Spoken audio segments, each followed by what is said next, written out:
अस्सलाम वालेकुम रहमतुल्लाहि व बरकातुहू। नाज़रीन, इस वीडियो के अंदर आप जान पाएंगे कि ISSN नंबर लेने से पहले आप वहाँ पे ISSN के मेंबर कैसे बन सकते हैं, आप लॉगिन और पासवर्ड अपना क्रिएट कैसे कर सकते हैं।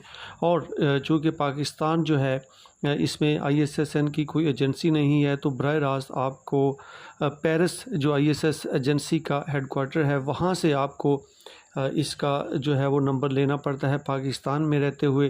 तो चलिए आज इस वीडियो में मैं आपको बताऊंगा कि आप ISSN नंबर लेने से पहले उसकी आईडी कैसे क्रिएट करते हैं, आपको आपका यूज़र नेम और पासवर्ड कैसे बनाना है। तो चलिए सिस्टम के मैं आप स्क्रीन पे जा रहा हूँ। तो ये आपके सामने स्क्रीन चल रही है। इसमें आपने क्या करना है कि आप अपना कोई ब्राउज़र ओपन कर लेंगे, क्रोम है या फायरफॉक्स है, कोई भी है, तो आप उसको ओपन करेंगे। मैंने यहाँ पे ओपन कर दिया और यहाँ पे आपने क्या करना है कि एक मेन ISSN पोर्टल ये मेंशन करना है और यहाँ पे आप लिखेंगे और सर्च ऑप्शन के ऊपर क्लिक कर देंगे तो चंद सेकंड के बाद ये आपके सामने मेन पेज ओपन हो जाएगा। Welcome to the ISSN portal. तो आपने यहाँ पे जो सबसे ऊपर टॉप पे इसको क्लिक कर देना है। तो लेफ़्ट साइड पे जो टॉप के ऊपर आप देख रहे हैं पब्लिशर जो लिखा हुआ है, आप इसके ऊपर क्लिक करेंगे तो चंद सेकंड बाद ये पेज आपके सामने ओपन हो चुका है। You are a publisher, please create an account. तो यहाँ पे आके आपने अपना क्रिएट अकाउंट करना है और सबसे पहले आपने अपनी कंट्री, जिस आप पाकिस्तान से हैं तो पाकिस्तान सर्च करने के बाद मैंने यहाँ इसको आप देख रहे हैं कि सबमिट हमने कर देना है। पाकिस्तान सेलेक्ट करने के बाद कंट्री के बाद यहाँ पे आप आ जाएगा कि मेन जो आपका नेम ऑफ ऑर्गेनाइजेशन है, जो आप इदारा है आपका जहाँ पे आप काम करते हैं, उसका आप नाम यहाँ पे लिख देंगे। नाम लिखने के बाद उसको आप अगले जो है कॉलम है उसमें चले जाएंगे। यहाँ पे मेन कंपनी नेम या ओरिजिनल जो है उस कंपनी का नेम है वो आप यहाँ पे लिख देंगे। तो कोई भी नेम आप अपनी कंपनी के हवाले से यहाँ पे मेंशन कर सकते हैं, वो नाम आप दे दें। जैसे मैंने यहाँ पे पब्लिक सेक्टर लिख दिया। पब्लिक सेक्टर लिखने के बाद फिर आगे हम फर्दर अगले कॉलम, पब्लिक सेक्टर लिखने के बाद हम अगले कॉलम में जाएंगे। ऐड मोर के अंदर जो लिखा हुआ है यहाँ पे आपने क्या करना है, टाइटल दी अप्लीकेंट, आप मिस्टर हैं, मिसिज़ हैं, वो आप यहाँ पे लिख देंगे। और उसके बाद आप इसके बाद अपना जो नेम है, लास्ट आखिरी नेम है, वो यहाँ पे मेंशन करेंगे। आखिरी नेम आप लिखेंगे, जैसे मैं नाम अपना लिख रहा हूँ ज़फ़र, मैंने लिख दिया। और इसके बाद पूरा नेम आपका जो अगले कॉलम के अंदर मैं अपना नाम मेंशन कर रहा हूँ बख्तियार, तो ज़फ़र मेरा लास्ट नेम आ गया। इसके बाद नीचे जो है आपने ऑर्गेनाइजेशन का जो है एड्रेस है वो मेंशन करना है। जो भी आपकी ऑर्गेनाइजेशन है जहाँ पे आप वर्क कर रहे हैं वो आपने लिखना है। ये मैंने यहाँ पे पुट कर दिया एड्रेस आप अपना। तो एड्रेस पुट करने के बाद नेक्स्ट जो है आपने ज़िप कोड है, मेरे शहर का जो कोड है वो मैंने यहाँ पे मेंशन कर दिया। आप गूगल से जाके ये कोड यहाँ से क्रिएट भी कर सकते हैं। जैसे ही ये कोड देंगे तो वो जो है आगे पाकपतन मेरा कोड था, सिटी का नेम था, तो वो उसने ले लिया। पाकिस्तान मेरा कंट्री है तो वो उसने ले लिया। इसके बाद एड्रेस ऑफ द ऑर्गेनाइजेशन जो है आपने वो लिख देना है। दोबारा एड्रेस वेरीफाई कर है वो आपने यहाँ पे दे देना है। इसके बाद सिटी जो है वो आपने यहाँ पे आपका आ जाएगा, सिटी नंबर देना है। इसके बाद अपना फ़ोन नंबर आप देंगे, अगर कोई फैक्स नंबर है तो वो आप दे देंगे।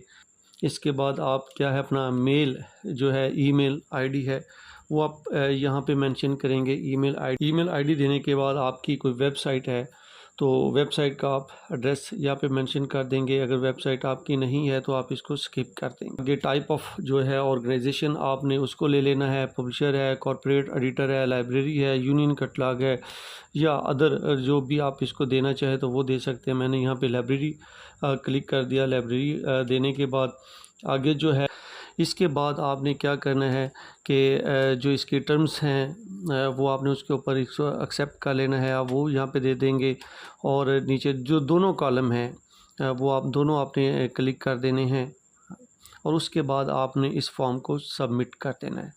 जैसे ही मैंने सबमिट किया तो देखें वहाँ पे एक मैसेज डिलीवर हो चुका है कि गवर्नमेंट जो मेरे कॉलेज का नाम है वो आ गया, थैंक यू फॉर रजिस्ट्रेशन।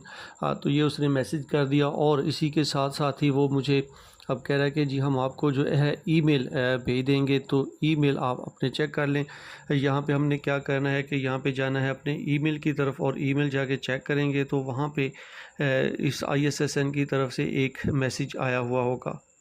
जी, अब यहाँ पे मैं अपना वो ईमेल चेक कर रहा हूँ, तो ईमेल में मैं जाके आपको बताता हूँ कि यही जो मैसेज हमने एप्लीकेशन जो सबमिट की है, तो फ़ौरन मुझे उसकी मेल वो आपको भेज देंगे, कंफर्मेशन मेल, जिस पे आपका आईडी जो है वो यहाँ पे आपको मिल जाएगा। ये आप देख रहे हैं यहाँ पे जो आपको ईमेल है वो मुझे मिल चुकी है, जिसके अंदर उन्होंने मुझे बता दिया है कि आपकी एप्लीकेशन हमें रजिस्ट्रेशन की मिल गई है। ये ईमेल सिर्फ़ एक टाइम के लिए होती है। अगर आप उसको उस टाइम के अंदर अपने लॉगिन को या अपना जो पासवर्ड है आईडी को कंफर्म नहीं करते, तो ये एक्सपायर हो जाती है। तो ये वैलिड हो चुका है, और इसके बाद मैं इसको नेक्स्ट जो है स्टेप के ऊपर जाके इसको लॉगिन करूँगा। मैं जैसे ही लॉगिन करूँगा तो मेरे पास ये टर्म्स एंड कंडीशंस जो हैं उनकी तरफ से जो ISSN ने मुझे भेजी थी उस मेल के थ्रू, तो मैं इसको सबको एक्सेप्ट कर लूँगा। एक्सेप्ट करने के बाद मैं इसको कंफर्म कर दूँगा। जैसे ही मैं इसको कंफर्म करूँगा, मेरे सामने ये एक और जो है वो आ जाएगा, पेज ओपन हो जाएगा कि यहाँ पे मैं अपना यूज़र नेम और पासवर्ड जो है वो क्रिएट कर दूँगा। आपने क्या करना है कि ये जो चेक बॉक्स आप है इसके ऊपर चेक लगा देना है, ताकि आपको जितने भी इनके मैसेज हैं वो आपको यहाँ पे मिलते रहें, और इसके बाद आपने इसको सेव कर देना है। लें जी, यहाँ पे आप देखें तो आपका जो है आईडी और पासवर्ड जो है वो सेव हो चुका है। लिहाजा अब आपका जो अकाउंट है वो लॉगिन होगा, और आप इसी अकाउंट के ज़रिए यहाँ पे लॉगिन होंगे। और यहाँ पे जो मैंने रजिस्ट्रेशन की है तो उसकी फ़ीस भी उसने मुझे बता दी है कि आपको अगर ISSN लेना है तो उसके लिए आपको कितनी फ़ीस पे करनी पड़ेगी। और यहाँ पे व्यू में जाके आप इसका व्यू देख सकते हैं, और ऊपर टॉप के ऊपर जाके आप इसको लॉग आउट कर सकते हैं, और लॉगिन भी आपका यहाँ से ही होगा और इसी आईडी से होगा। अब दोबारा मैं यहाँ पे लॉगिन जो है वो अपने नए पासवर्ड और आईडी के साथ लॉगिन हो रहा हूँ। तो ये मैंने अपना पासवर्ड और आईडी यहाँ पे दे दिया, और यहाँ पे मैं लॉगिन हो गया। तो ये वो फ़ीस स्ट्रक्चर है जो यहाँ पे उन्होंने दे दिया है मुझे, कि अगर मुझे किसी भी अपने सीरियल के लिए ISSN नंबर चाहिए, तो उसके लिए मुझे जो यहाँ पे इनको पे करना पड़ेगा वो 25 जो हैं वो यूरो यहाँ पे मुझे देने पड़ेंगे एक ISSN नंबर के लिए।